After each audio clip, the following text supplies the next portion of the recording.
Can you hear me? Yes. Yeah. Asmat Gurubhyo Namaha. Asmat Parama Gurubhyo Namaha. Asmat Sarva Gurubhyo Namaha. Shri Krishna Parabrahmane Namaha. Shri Lakshmi and Simha Parabrahmane Namaha. Shri Lakshmi Hayavadana Parabrahmane Namaha. Sarvam Shri Krishna Arpanavastu. We'll start with the class, lecture 36. Mainly, this will be a question and answer session. Let me try to start the slideshow.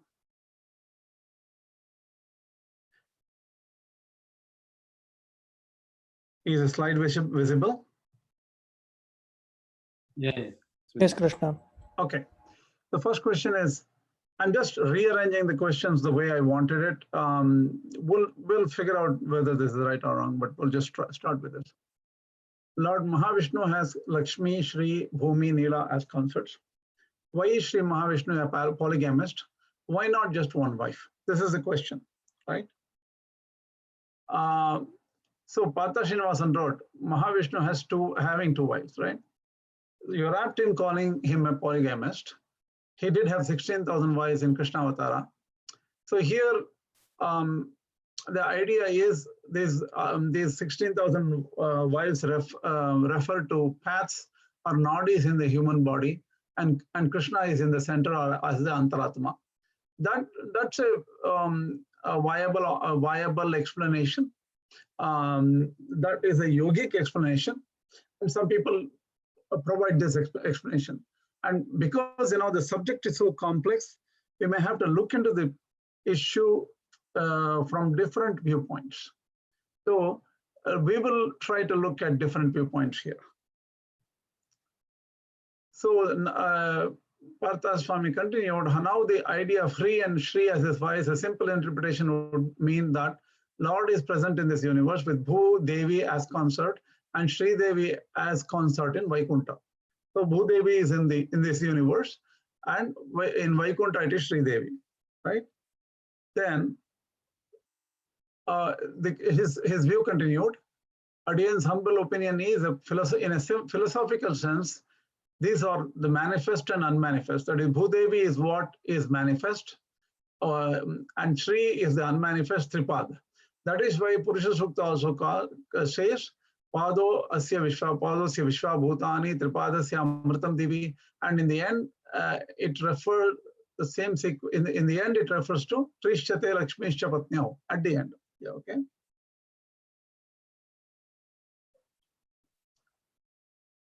So overall, unsaid idea is the Purusha is the Lord of all that exists, that are the extent of our comprehension, and that exists beyond our comprehension. That is what is in our comprehension and beyond the comprehension. So the Purusha is the Lord. Okay, we'll take this. Still, the question remains polygamy, right? Why polygamy? In one sense, in the Nadi view, sorry, in the Nadi view, it is okay. That's a different view. We'll come to that later.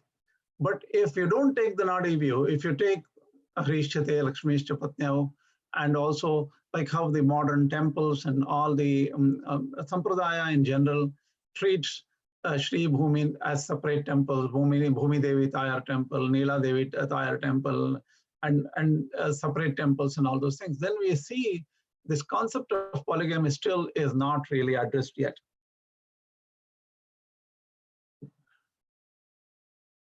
And another question comes, is it unmanifest? Bhu Devi is what is manifest. So if you're, are you saying Bhu Devi and Shri Devi are one and the same as Paramatma, that is one Lord? That may be one answer your meaning. I did not understand it. We'll come to that.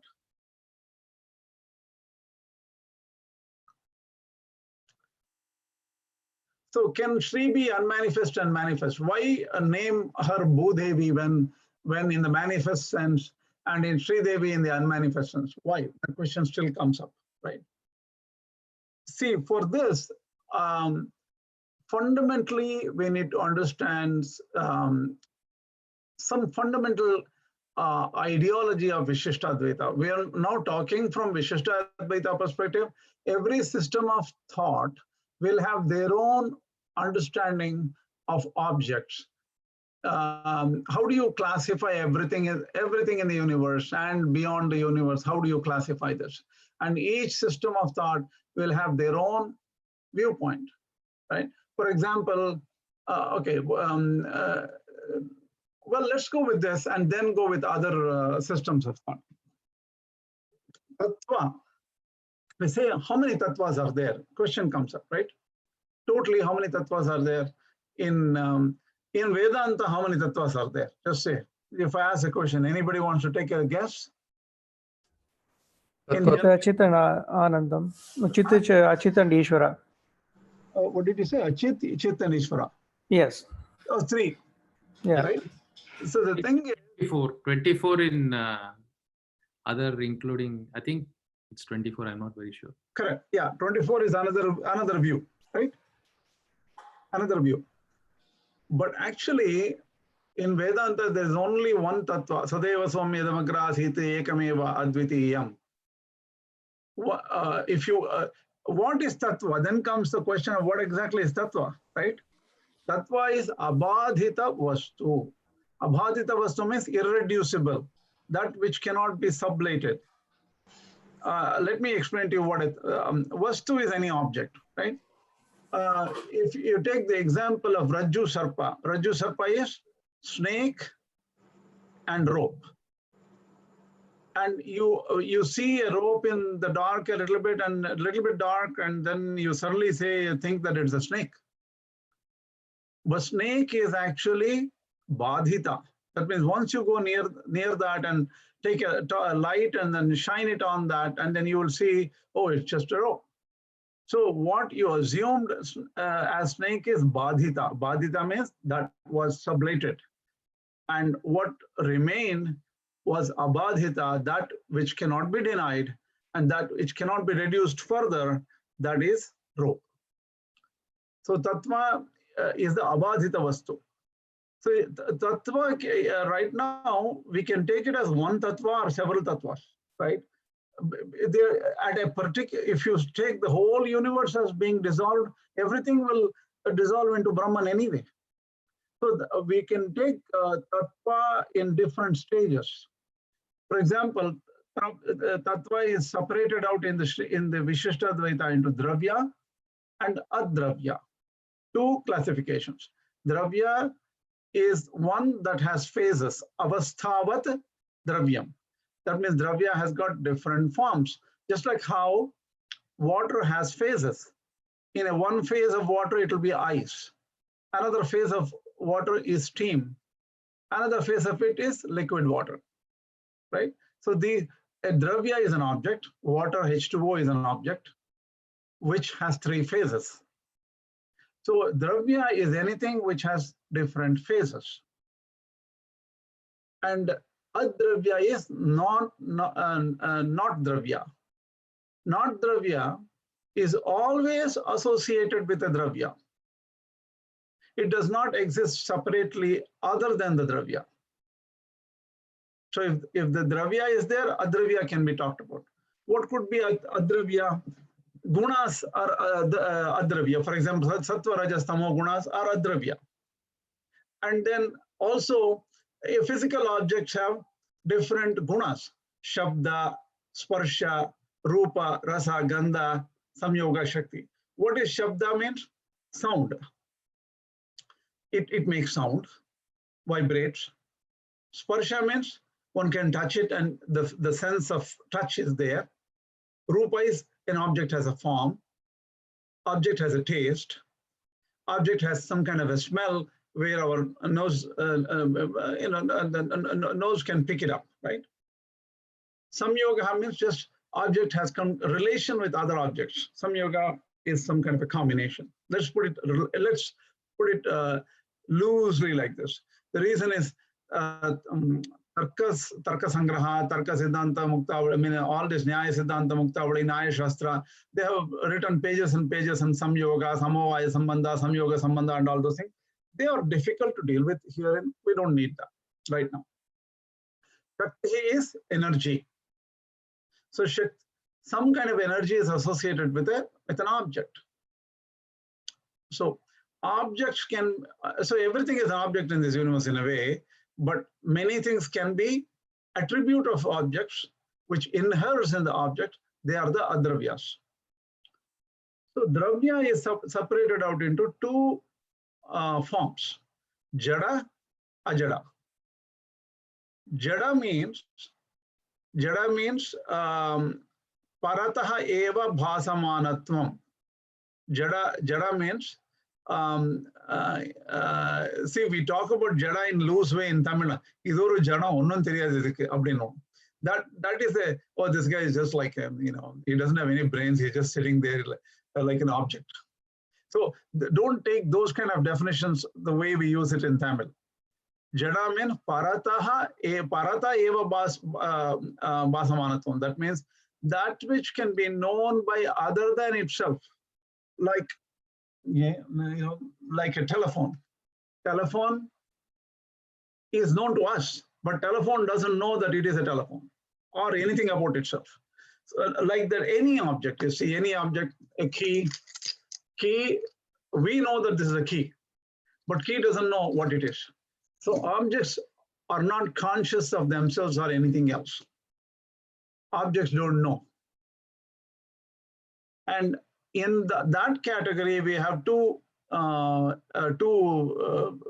elements, two aspects, two entities, Prakriti and Kala. Prakriti is matter in generally in any form. Prakriti is generic matter. Kala is another one, time. So Kala doesn't know itself. Kala it can be known by others, but Kala doesn't know itself. Prakriti is also like that. Ajada means swasmai bhasamanatvam. Wait a minute. Ajada, swasmai bhasamanatvam, no. Parataya bhasamanatvam. Swasmai bhasamanatvam. Wait a minute. What did I do with Ajada here? I made a small mistake here.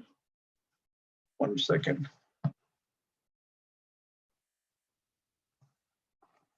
I'm referring to, by the way, if you don't know, this is a book you need to go get. This is TMK Tattva Kalapa by Sri KSV, and an English book by SMS Chari on Tattva Kalapa is also available. That is an introduction to Vishishta Advaita by SMS Chari. That's a fairly available book in English. Here, the introduction is just a couple of. So, Ajada Swato Bhasamanatvam. Swataha Bhasamanatvam. That means it is self-aware. Bhasamanatvam is awareness, right? Self-aware. So among the self-aware entities, there is a pratyak principle and a parak principle. What a pratyak means is swasmai bhasamanatvam pratyaktvam. You know yourself. That is pratyaktva. Parak means parasmai bhasamanatvam. It doesn't know itself, but others, it helps others know. It brings objects to others' knowledge. Let's try to understand a little bit detail here. Pratyak means there are two groups here. Jiva is one group, Ishwara is one group. That means Jiva can know itself. I know myself as, oh, I am now speaking, I am so and so.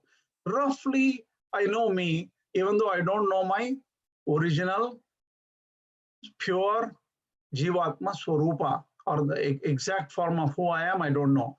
But roughly, I know who I am. I know something about myself. So Jiva knows itself. For example, a Jada does not know itself.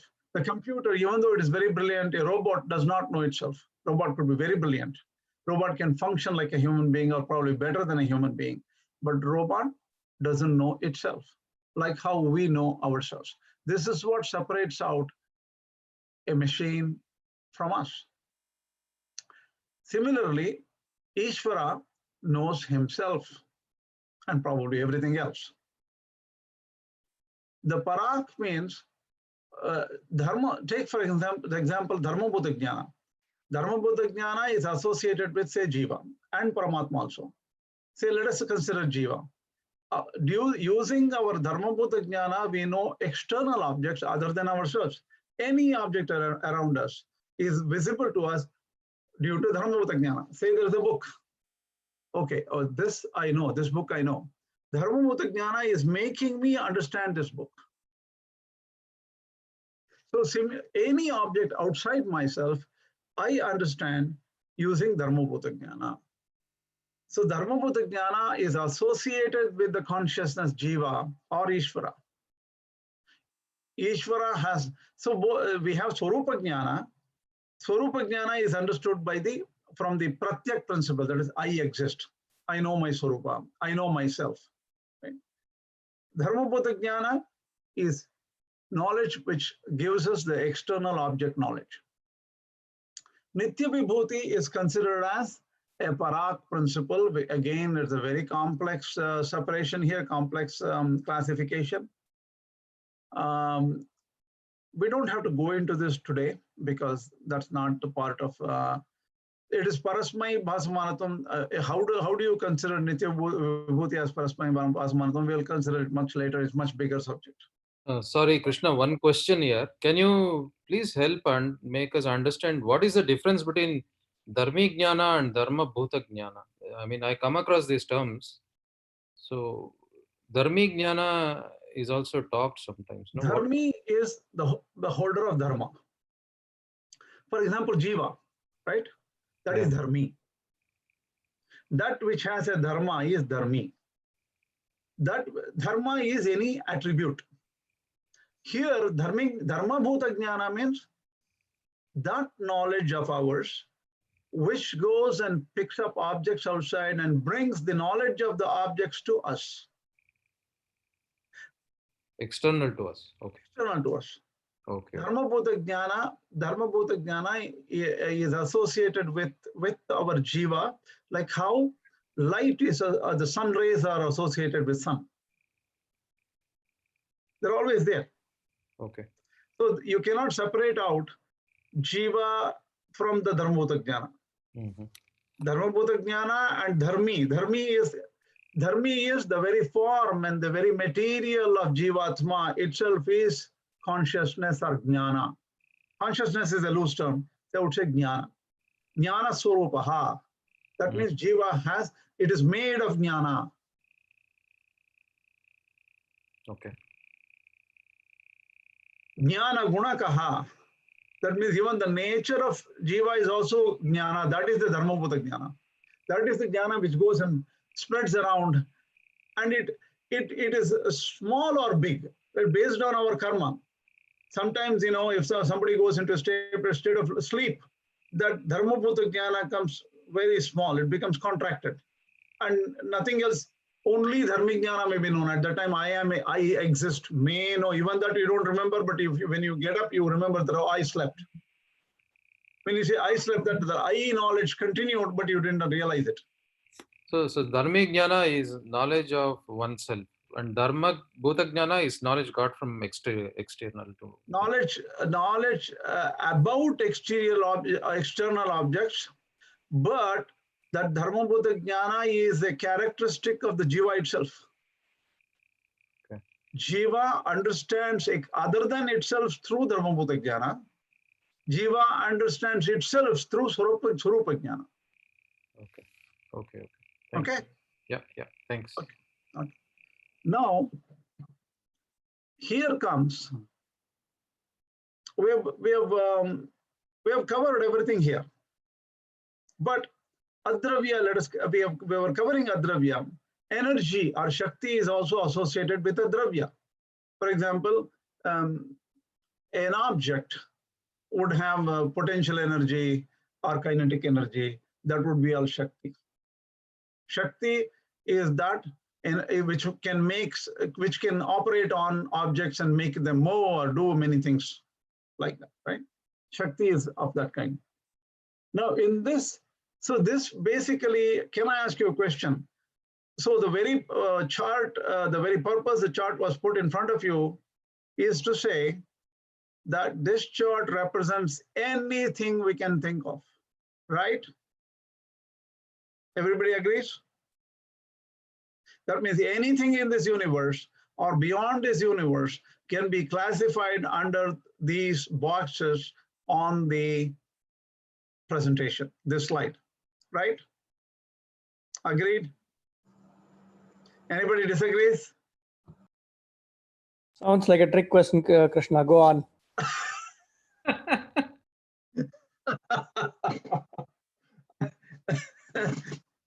I'm being cunning here, right? Okay. Where do you classify Sri under in this? In Vishishta Advaita, Sri is considered as Ishwara. Okay. Not to correct, not half, 50% of the people would not agree with you. Shri has the same Tattva as Purusha. Who is this? This is Vasu. Vasu. Okay, Sri has same Tattva as Purusha. Okay, so second answer. What about the rest? Any view? Can you repeat the question? Sorry. Where would you put Sri under which box in this whole category? If you agree that everything in this universe, beyond the universe whatsoever, can be classified into all these boxes, within these boxes, then what would you classify, which box would you classify Sri under? I would include her with Ishvara because they're inseparable. Okay.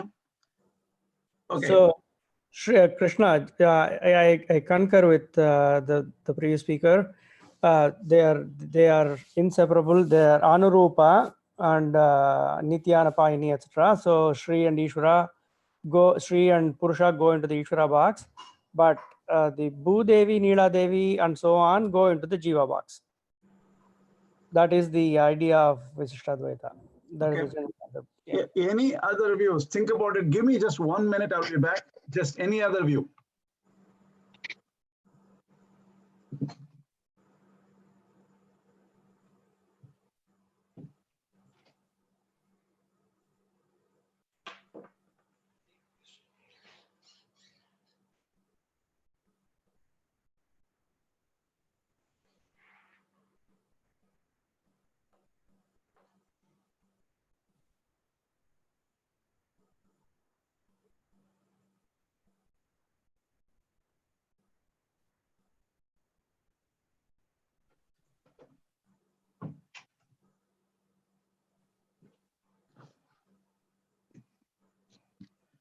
Any other view?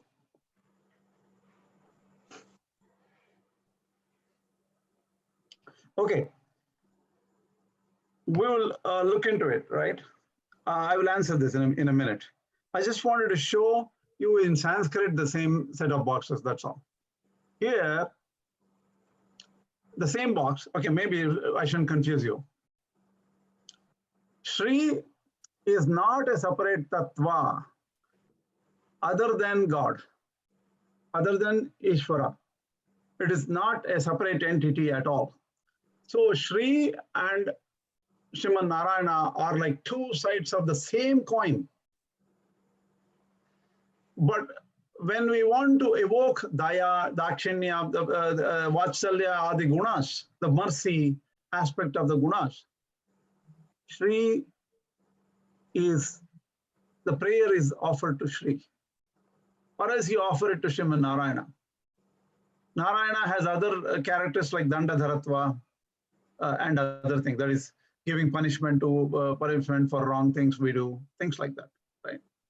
So Sri does not exist other than Vishnu. Vishnu or Anapayini, it is said here. That means, where would you put Sri under at the same point? If you put it on, so why separate, how do you talk about Sri? In the Shastras, Parasya Shakti Vibedaiva Shruyate, Swabhavaki Jnana Bala Vikriya Cha, right?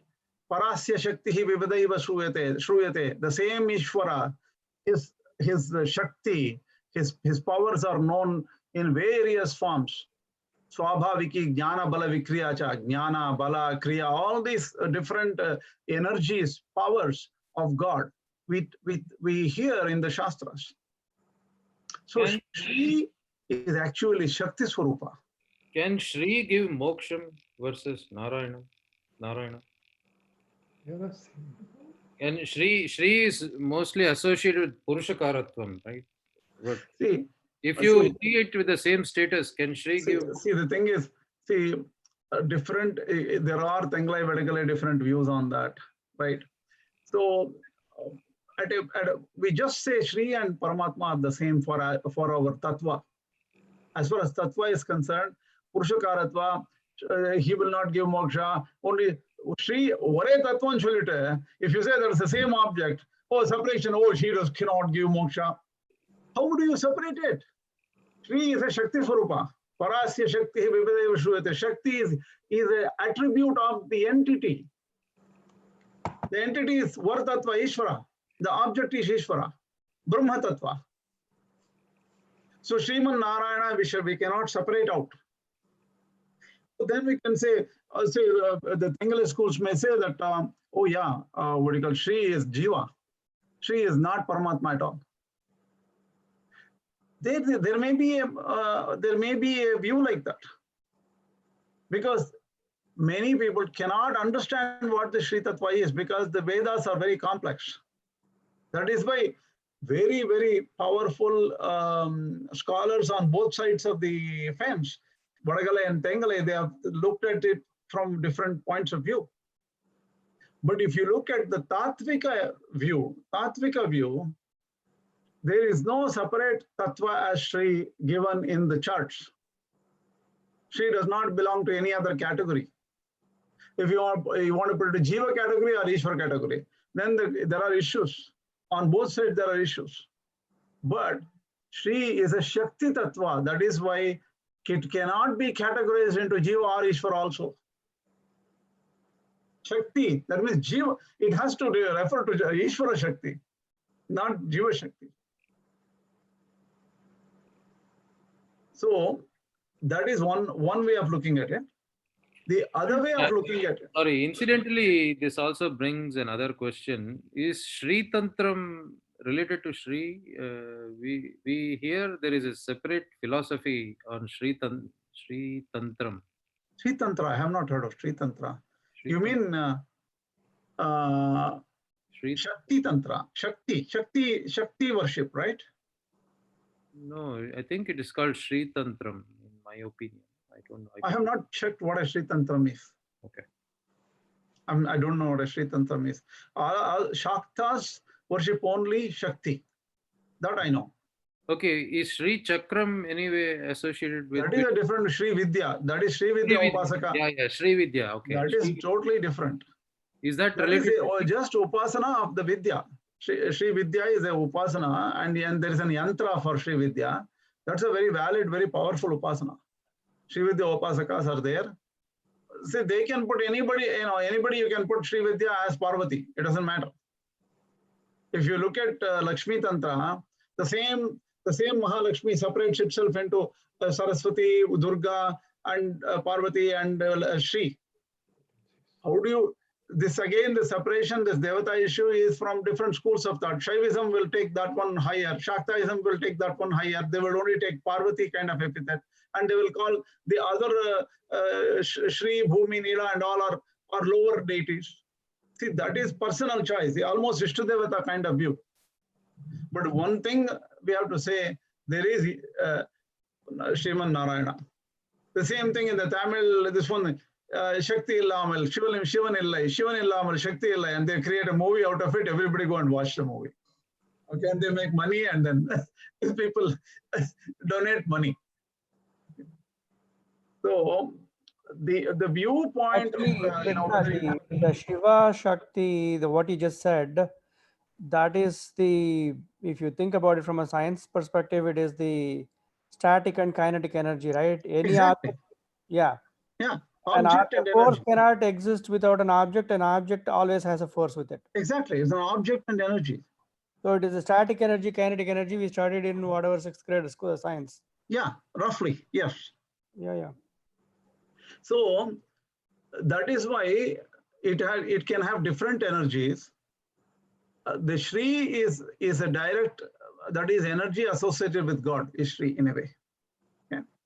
Sampradaya has different views. See, there is also the question that Shri is the consort, right? Is she just a form of energy, or literally the form? Good point. Let me explain what that consort is. Originally, it's only a Shakti. But when it comes into the avatars and it descends from the original Tattva form into in the reality, then it can separate out. Like Krishna Rukmini, like Rama Sita, like Sri Bhunila, all these are separations of the same Shakti. See, the thing is, for the purposes of worship, you make in an Archavatara form, you make Mahavishnu wear Panchagatam and Pitambaram. You make Mahalakshmi adorn with a sari. These are all our ease of worship. It's upasaka saukaryartham. But it's one and the same entity. Shri and Narayana is one Ishwara entity. It's one entity only. So but Perumal really has that form, no? Shankha Chakra Gadadhari, he is really like that form, no? We can't say it is just for the purpose of worship and common man to understand. He is really that form, no? See, this is a very good question. Very good question. And the answer is very hard to understand. The answer is, there is a Jitanta Shloka, Nate Rupam, Nachakaro, Nayudhani, Nachaspadam, Tatha Pitvam Purushakaraha Bhaktanam Tvam Prakashase. Nate Rupam, you don't have form. Nachakaraha, Rupam is color, form. Nayudhani, you don't have any astras or anything like that. Nacha Aspadam, you don't have a place to stay. You are everywhere. Tathapi tvam mahabaho bhaktanam tvam prakashase. For the purpose of pleasing the bhaktas, bhakta samrakshanatam. This form is only for bhaktas, right? But why does he need a form? He can be anything he wants. So but what happens is, our tradition, what we are saying is, because Archa Murthy is important, Vibhava Rupas, avatars are important, everything. This is the only perceptible thing for us, for devotees. So we constantly keep that form for meditation. And how that form really you have see and realize, the Alvars and Acharyas have explained us what they have seen and what really they have, how God has appeared to them. They have said, yes, there is a real form. But only when we see, we know for exactly for sure, how is it? Archa Murthy is a guide, is a upasa to focus your mind. And realization happens here for everybody. You can go and sitting in front of your Archa Murthy. Do you realize God in front of you like pratyaksha, or you realize within? Realization comes from within. Even if you're sitting in front of an Archa Murthy and doing upasana, the realization comes from within only. Our mind, we exist in this body, right? So the form is Nitya only. It is in the Vaikuntha Nitya only. But that is where the fundamental difference is there between Advaita and Vishishta Advaita. No. Advaita and Vishishta Advaita have a different view. Even Shankaracharya says, Astu Travate Paramatmanaha Rupam. Shankaracharya also agrees with Rupa. Upasana Saukaryartham for the Upasakas. Then what is the real form then? That is the real form, no? Shankha Chakra Gadadhari is Mahavishnu. That is the real form. How can we say it is just a form for us?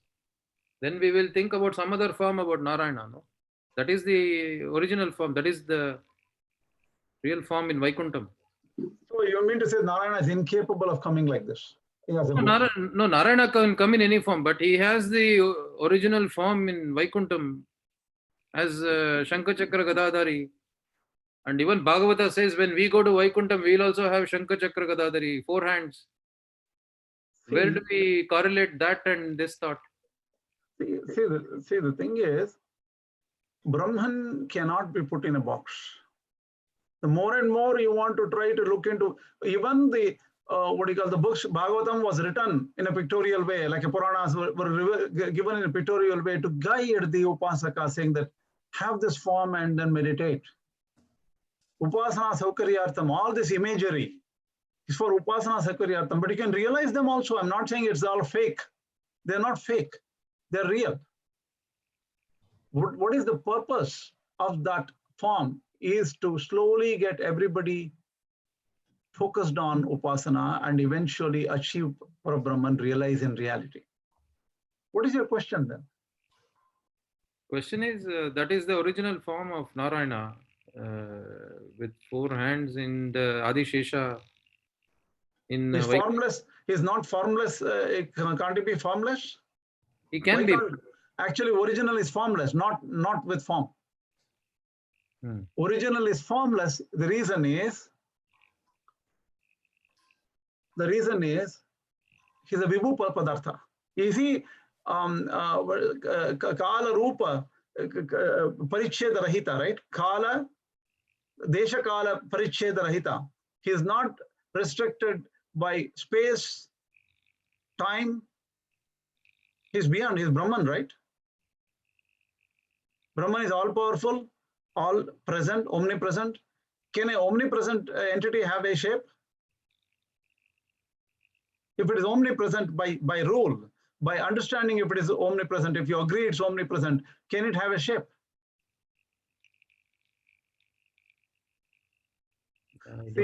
I don't have the answer, but See, the form my belief is just as how Bhagavad Ramanuja explains it in Vaikuntham. That is the original form. Everything is for Upasana Saukaryartham. But the thing is, Ramanujacharya himself in the Sri Bhashya and other things, Yattadadreshyam, what do you call, Ramanujacharya says also, do you know what Ramanujacharya mentions in the Vedanta Sangraha? Ekatve sati nanatvam. Ekatve sati nanatvam, nanatve sati ekatam, achintyo brahmano rupam yastad veditum arhati. He is one, at the same time he is many. He is many, at the same time one. Achintyo, he cannot be thought about. He is beyond our mind. Brahmano rupam yastad veditum arhati. Who can understand Brahman? He is beyond thought. He says that in Vedanta Sangraha. But all this for Shankha Chakra and all these things is for guiding an Upasaka.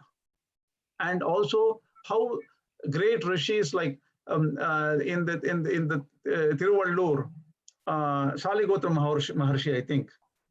Shaligotra Maharshi realizes Brahman as sleeping on a serpent. And that is the Tiruvallur Veeraraghavan form. And then he says, okay, so maybe he asked some king to create it, or that Murthy directly came from, came and landed. Right? So the thing is, why are these Murthis there for?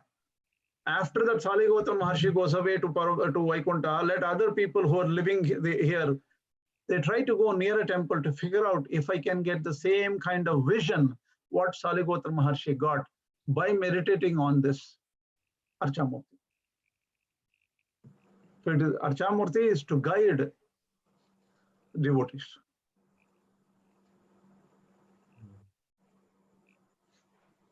So Krishna, to this Vasu's question, just today, for some other reason, I was researching and I came across this Pasuram from Nammalvar. He exactly speaks to this, what he just said. Exactly. Nammalvar says, Yarumor Nilamayanyana Arivarya Emberaman, meaning nobody can understand the form and nature of God. Okay, if they try to find, if they try to understand with their intellect. Then the next sentence he says, Yarumor Nilayanana Ariveliya Emberaman. So the people that go to him with bhakti can easily be learnt, can easily understand and get to know and get closer to Emberman. Perumor Airam Pirapala Udaya Emberman. He's got thousands of names. Perumor Uruvamam Uladillai Iladillai Pinake. So it's not with one form. Nobody can understand it if they try to understand with intellect, and if they try to understand with bhakti, he can be known not by just one form but multiple forms and multiple names, and there is no contradiction in any of these things.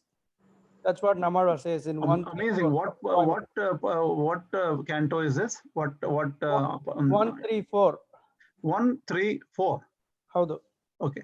Please write a note to the group and mention it as 134 so that other people can research it. This is an amazing verse from Tiruvamai. The Vasu incidentally asked the question and triggered the discussion and made me research this again. Excellent. Thanks, Partha. Nothing like Alvar's words. So clear, direct pratyaksha, direct realization and talk. That's what we need to get to. Hope this is clear. So Sri is separate tattva, is not a separate tattva from Perumal. That should be understood. And the Tengale Vadagale view should be downplayed. There is no big difference. Every person with a different, if they do research on different Puranas, Tattva, and Shastras, they will come up with a slightly different view. So there is no point in arguing technically, just like, rational thinking and arguing doesn't work. This is again coming like Paulomi, right? Paulomi example. I know Indrani very well. Why? Because I know Indra. Both of them we have not seen. Vishnu we have not seen. Shankha we have not seen. Chakra we have not seen. We have to focus on nursery level, how to start our direct realization here before we go away, before our body goes. Otherwise, there is nothing. Krishna, one more interruption. Vasu was actually referring to a book called Lakshmi Tantra. And even in Lakshmi Tantra, it says you have to surrender to Shri as a quick and easy shortcut to get to Perumal and Lakshmi Tantra is a very valid Pancharatra text, which Sri Vedanta Deshika quotes from Lakshmi Tantra, Ahir Buddha Samhita, Satvata Samhita, and all. Lakshmi Tantra is very solid and completely Vishishta Advaita follows it 100%. And in that Lakshmi, in fact, incidentally, there is a Bengali lady called Samyukta Gupta or something, or some name. She has written a wonderful translation of Lakshmi Tantra into English, and probably it's her PhD thesis.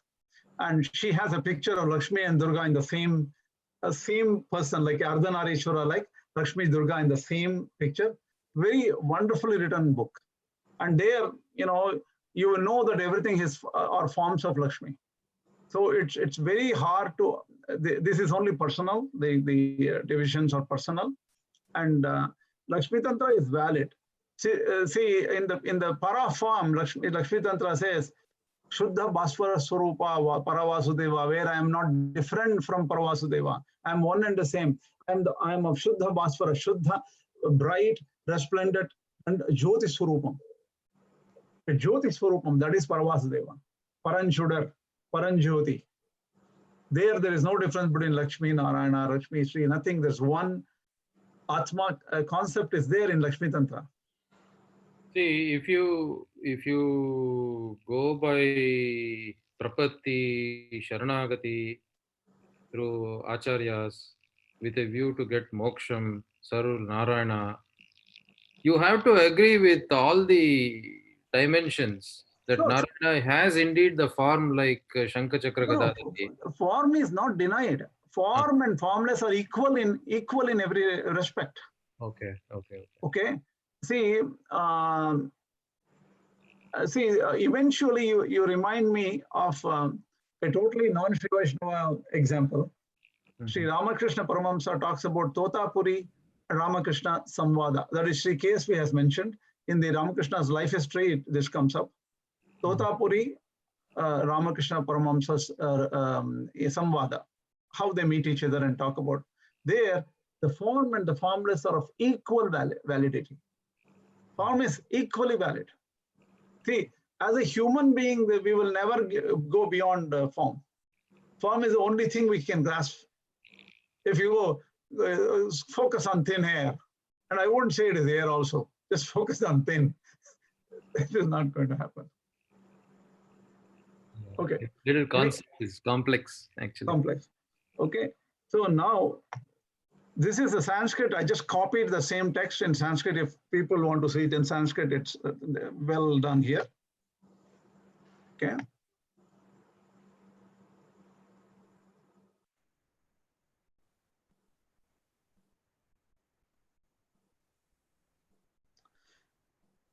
See, one point Sri Kesvi mentioned is, okay, should we put Shri as in the Jiva Koti or on the Ishwara Koti? Again, for the sake of not bringing complexity into this class, I would say let people do what they want to do about it. It is their own Saukarya, their acharyas have taught them differently. Bengaluru schools differ in that. Doesn't matter. They are not big issues. All are Ramanuja schools. All of them believe in Prapatti in one form or the other. Okay. Then next. Why there are so many different paths in the world? Some say that there is only one God and call it by the name Allah, and say all other petty deities have to be eliminated and temples of these deities to be practically destroyed. By the way, Quran does not say destroy temples. Quran does not say destroy churches, because there are specific statements in hadiths which say that the churches and other temples and other structures of other systems of thought should not be destroyed. So I just checked it and found out some hadiths like that. So I want to be clear on what I say. But Muslim conquerors who were post Muhammad, number of years after Muhammad, many Muslim conquerors thought that is a rule. And when they conquered, they just basically destroyed temples. Some say there are 330 million devatas, and there are many theories about God, like formless, with form, attributeless, with attributes, beautiful form, or without any form. Why this complexity? Why can't it be much simpler than this? This is very complex for people to understand. They get pushed. If they go into one territory where a Buddhist is the majority, they get influenced from Buddhism. If they go move to, they get a job in Mecca and Medina as an engineer for Aramco oil refineries. After 10, 15 years, they may be influenced by Islam. So people get confused. Why this complexity? This is a question. Sridhar Reddy ji wrote, Almighty God, Allah or Parabrahman or Bhagavan, Srimad Narayana will manifest in different forms based on geographical conditions, need of the time, social requirements. Many authentic religions, different paths to reach God have come into existence just for the sake of requirements of different people's perception on God. If a soul follows a sampradaya alone, without poking or restrains himself, without finding faults with other religions, then it will serve the purpose. Okay, my question again for this is, yes, based on different geographies, different needs, people take different forms. That verse clarified it. See, after people progressed in this life, after technology became very much more advanced, we could fly to different countries. And what if some rich person goes and say, we will have one system, like how the whole world agrees Microsoft PC is the main thing, right? Maybe some people use Apple, that's not the issue. So personal computers, PC is the main thing. So we'll standardize across. You go to Mongolia, you can get a Microsoft PC. You can go to North Korea, probably you'll get a Microsoft PC. So why not standardize the concept of God?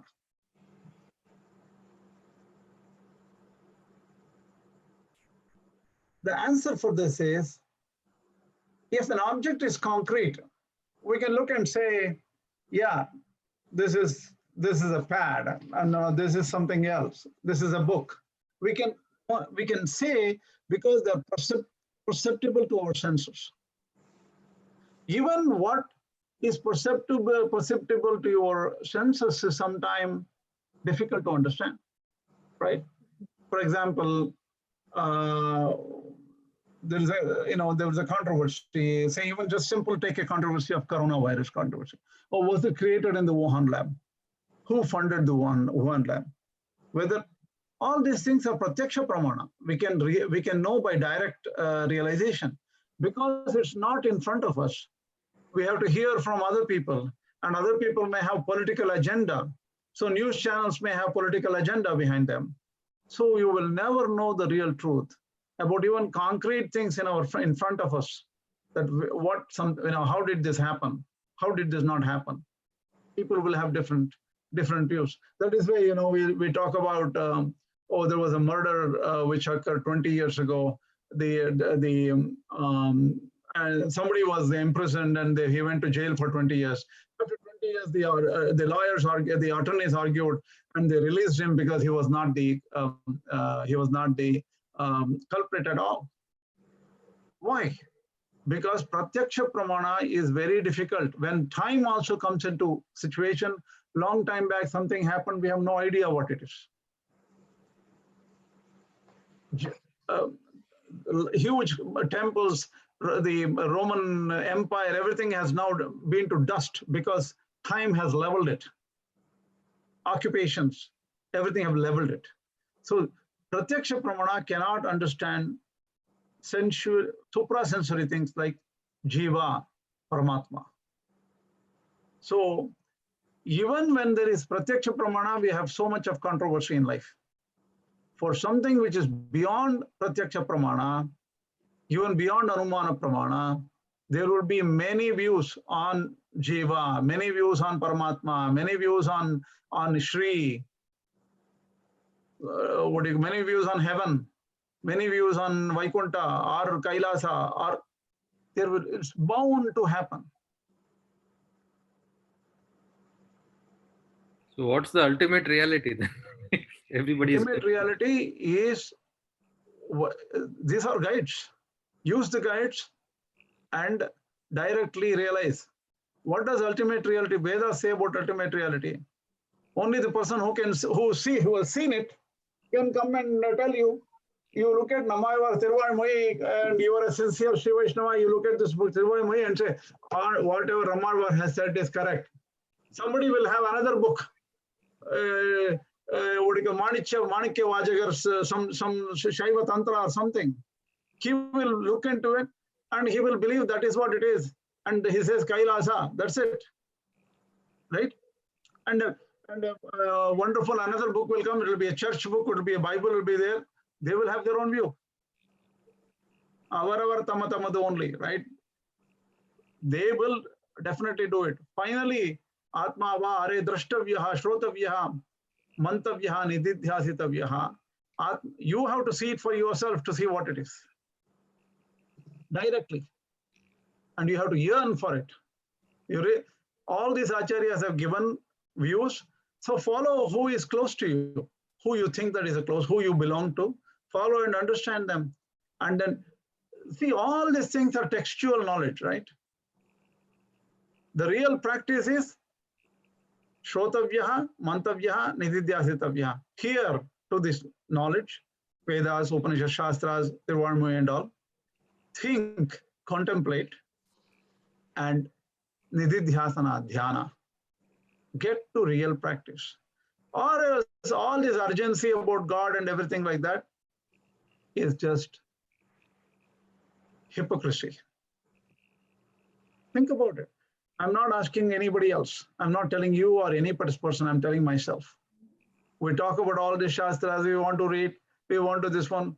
We say, how do I get moksha? How do I get moksha?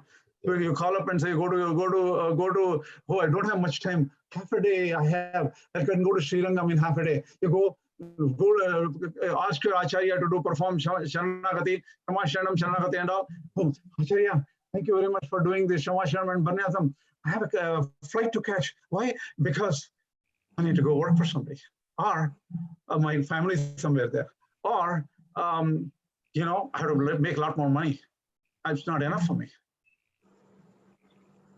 All these things we call as spirituality. Buddhism, people will laugh at us. Buddha says, first learn to say the truth. Learn to be sincere. Action, knowledge, speech. Let all that conquer it with one. That means Arjava Guna. Whatever you speak, you do. Whatever you think, believe, you do. So the other people are saying we are all hoax. So we need to question ourselves and figure out who are we for our own purpose. That's very important. Because we are not doing any practice, but all Shastra, he said so, she said so, our Acharya is bigger than your Acharya, our Acharya, if you want, she can beat up your Acharya like little kids. My dad is going to beat your dad up. You know that? This is what we are doing. Nothing more than little kids. Okay, any questions on this? Do you get the idea of what we're talking about? The complexity is inherent and we cannot help it. We have to think about Indriya Atita Vishayas. Think about who we are and who Paramatma is, and that comes only through direct hard work.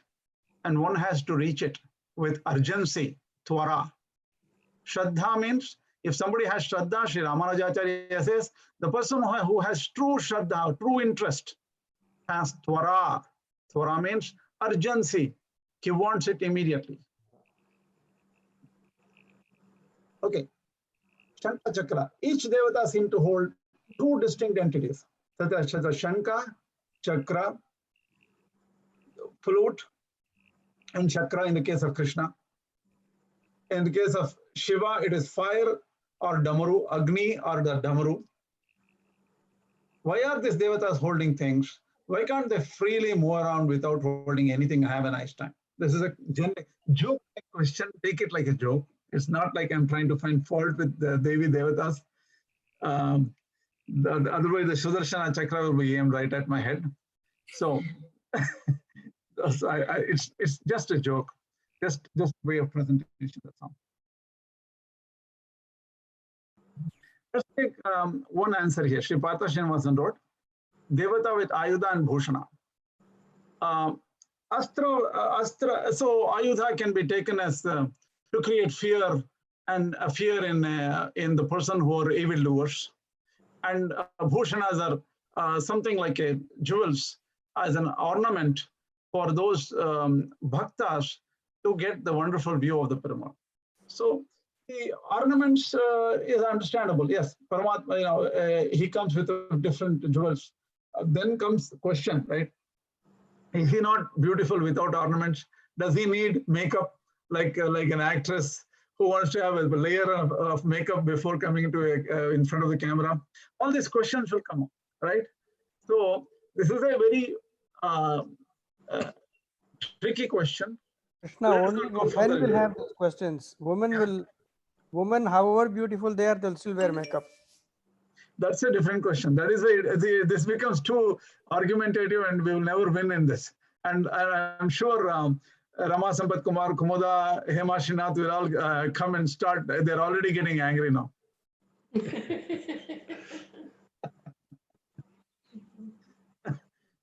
Okay. Srinivasa holding Shankha Chakra is about 10 kgs. This is again my joke. Hope Lord Srinivasa excuses my stupidity. Just to make it a point, right? Okay, this is something very different viewpoint. We need to understand this fundamentals about two concepts. How does the universe form? Universe is formed because of the original nada, sound. Universe is formed by original fire, original light. Jyoti and nada are the origins of this universe. Even technically speaking, Big Bang is a big explosion where there was a sound and light, right? Light and sound are very important in the system of philosophy, science, everywhere. So even our Acharya says Param Chudar, divine light, Param Jyoti. So what is nada then? What is sound? Tasya vachakah pranavaha, the Veda Yoga Sutra says. Pranava is the sound which leads to that Ishwara, that Paramatma. Paramatma is represented by pranava or the sound. How does this sound come to existence? When sound is there always, pranava is there always. That means if you quieten yourself in the sense that if you take your external going senses, your thoughts, which are going hither, thither constantly, like almost like speed of light, switching context. If you take those thoughts away and focus on one object, that is Perumal God, slowly everything, your connection to the external world will go away. It gets disconnected and you hear the sound of pranava. One may say, oh, we have tried for a long time, it doesn't, I have not heard it. It's just bogus. People can say things like that. Yogis who are very focused have heard it. Many people, if you read the book from a person called Michael Salim, his name is Michael Salim. Edward Michael Salim, right? Edward Michael Salim, I think.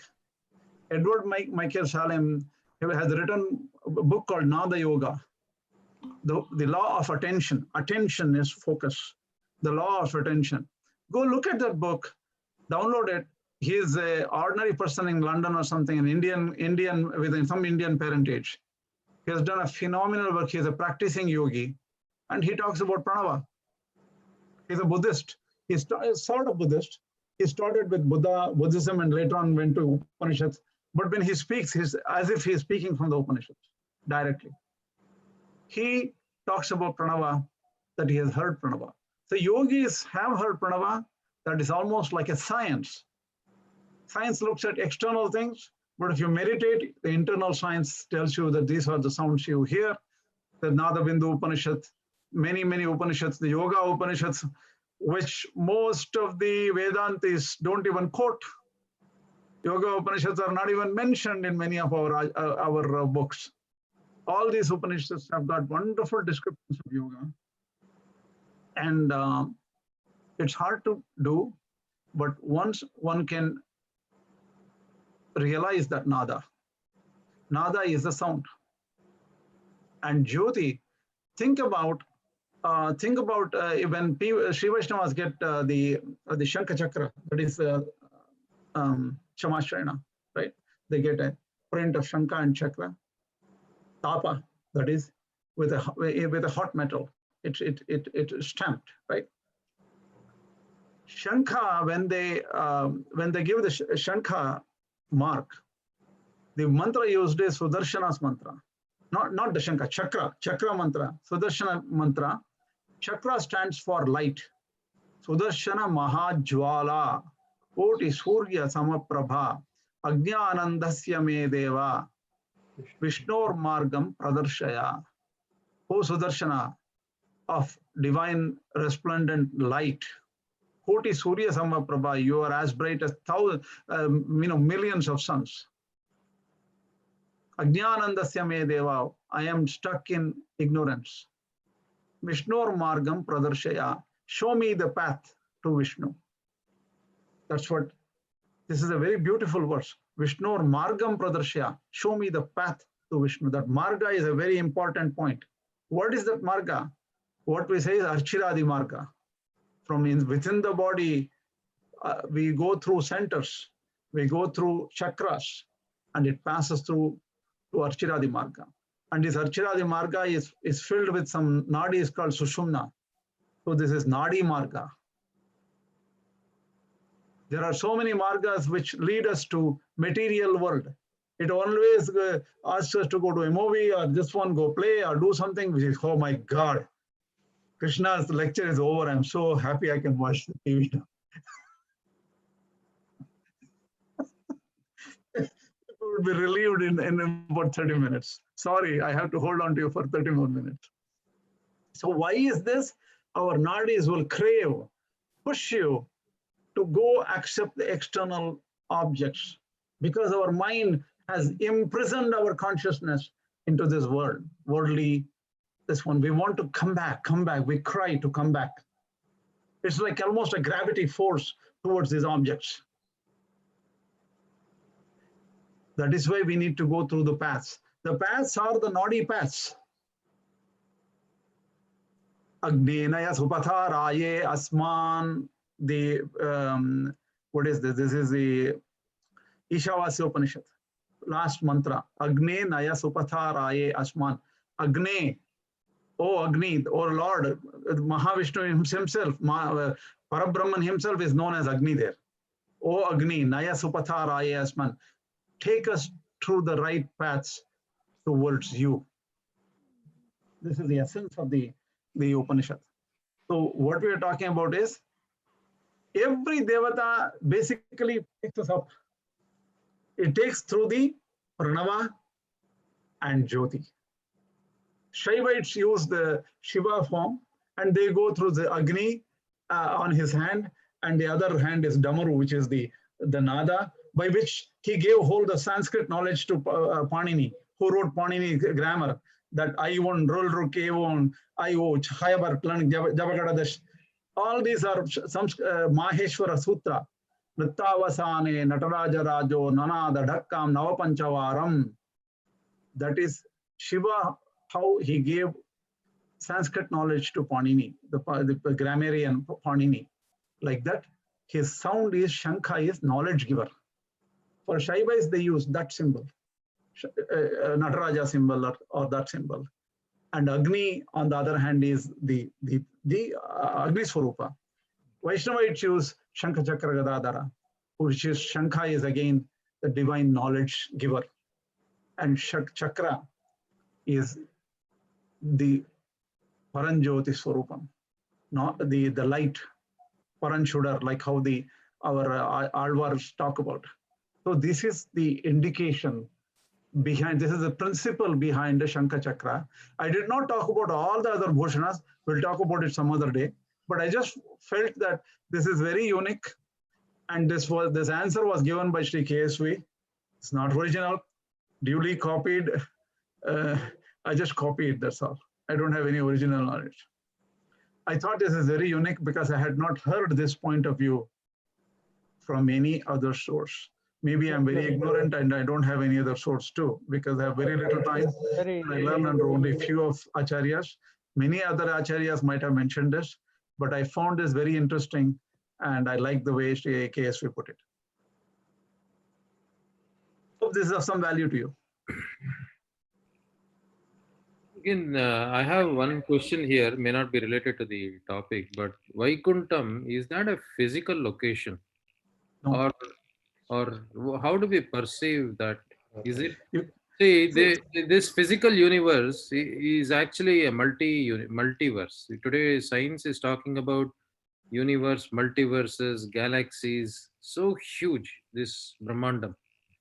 So on the same parlance, Vaikuntham is somewhere, I mean, different Chaturdasha Bhavanatmaka Mandam says Ramanuja, right? So somewhere where is this location? Let me simply tell you a simple answer. It's a very complex question. According to Sri KSV, Vaikuntha is right within our body. Viraja is right within our body.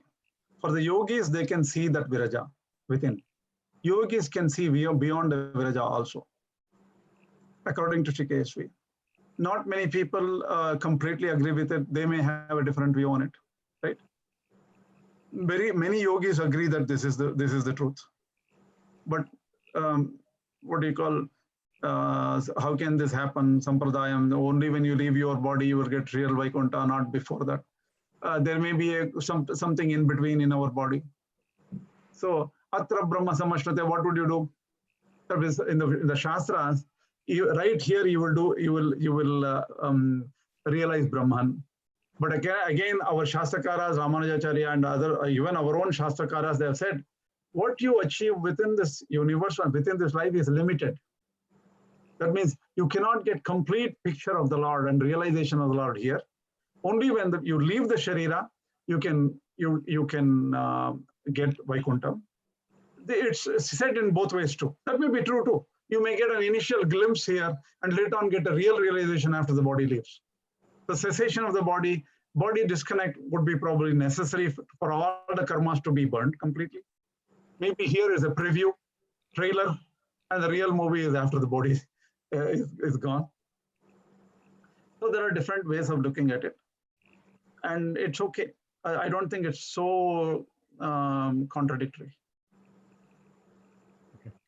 Krishna, again, Nama Periyar in this context, Senni Yongu in Nityana Sandhanam says, I brought you inside and kept you inside me. And so you are inside me with your Parkadal and Mahalakshmi and everything. And also in the Neikudathai Patri Pasaram, he also says, so he says, you are inside me. And Namadvar also in one place, he says, Ennulai ni, unnulai nan. Periyar says, Sevi Vari, Kondu Manasla Vechunta, so you are smaller than me, I am bigger than you. Oh, Yan Periyan, yeah. Yeah. So the thing is, this Uchul Netchu Netiululane, Uchululane also say that he says, right? Yeah, that is in Namadvar's last pasram. Yeah. Exactly. I find him here, right in my body, he says. So let us not worry about it. Let us try to find him. Let us try to get his view.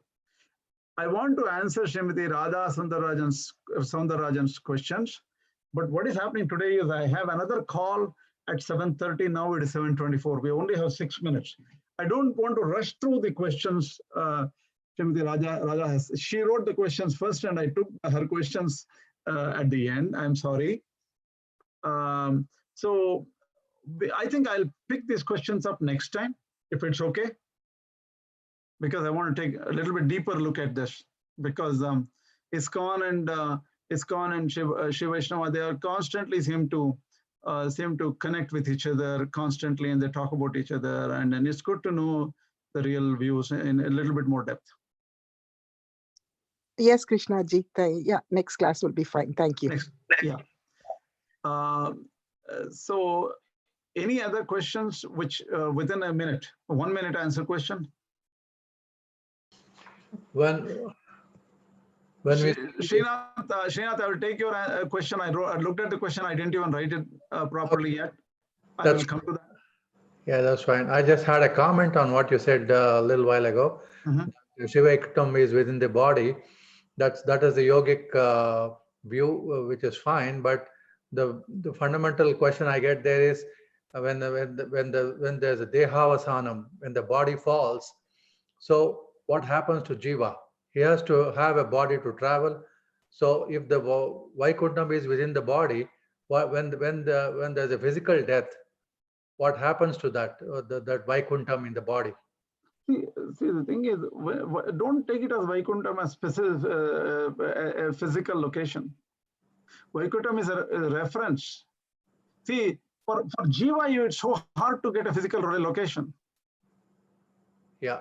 For Atma, Paramatma is hard to get a. See, Vaikuntha, what does Vaikuntha mean? Kunta means limitation. Vaikuntha means without limitation. Without limitation means, can you put any body restriction on it?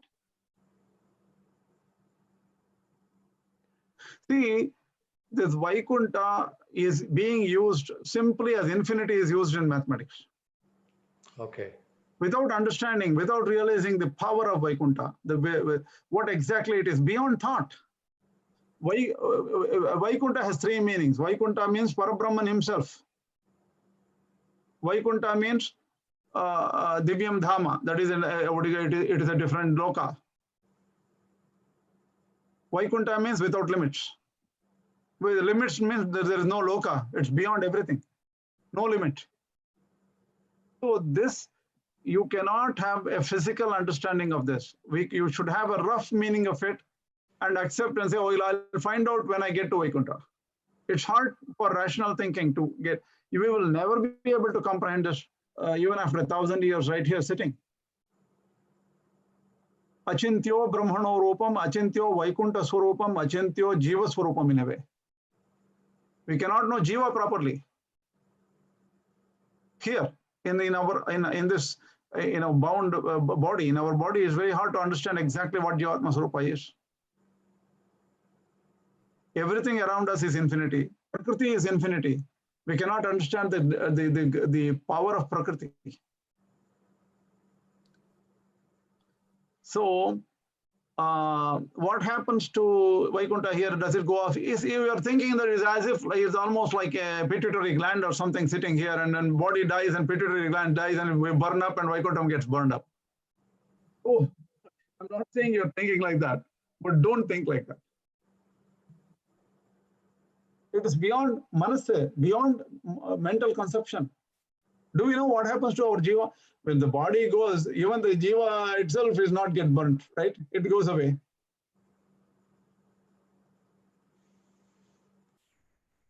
When you say Vaikuntha is right in this body, Vraja is right in this body, that a yogi can realize it here.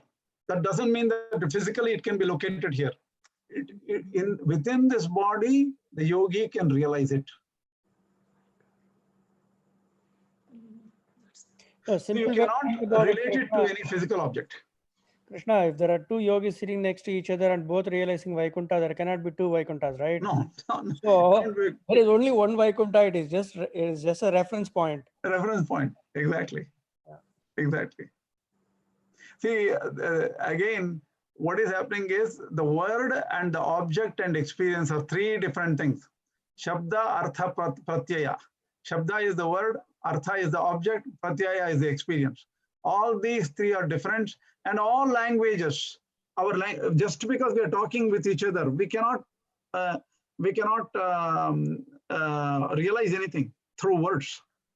Yeah. Our words are confusing because we confuse object, word, and experience in words. So, what I would say, Uttishtata Jagrata Prapya Varan Nibodhata. Get up, go and meditate and find God. Thinking about it, talking about it is Anyam Vacham Vimunchata. That will not get us anywhere. We can only get little bit from the Vedas, just an indication.